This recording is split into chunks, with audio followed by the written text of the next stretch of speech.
Morning everyone, this is Paul from PH Exterior Cleaning. Today I'm doing a render clean and it's of a Monocouche render. So you can see up there we've got all the red algae, there's black algae staining. Along the side here there's not too much, there's obviously some down the bottom, and then at the top there we have algae run lines as well, so we want to get on top of all of that and tidy up down the bottom here. It's actually not too bad. And then here we've got lichen on the sides. Now we have to be a bit careful with that because Monocouche is it's one layer with a colour pigment in it, so you don't want to be putting high pressure water on that because it will actually take the layer of Monocouche off. The nice thing is they've got these mantles below the windows and down here, and I'm going to be using an oxidizing agent, so I'll actually bring those up to scratch for them as well.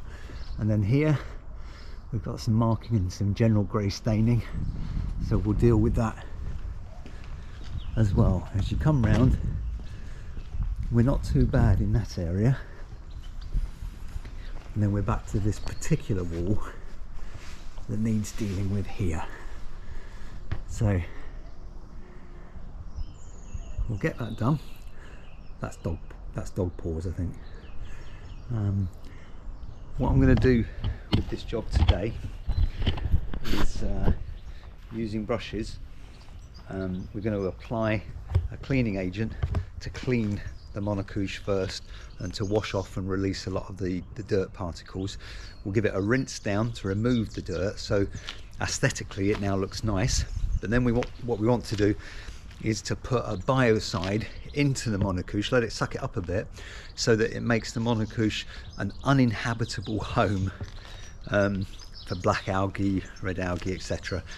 Now that won't be forever, but it will extend the time between the next clean for Monocouche.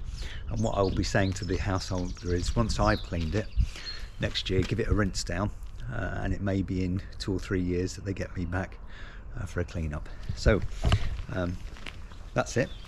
We'll get started shortly and you can see the difference.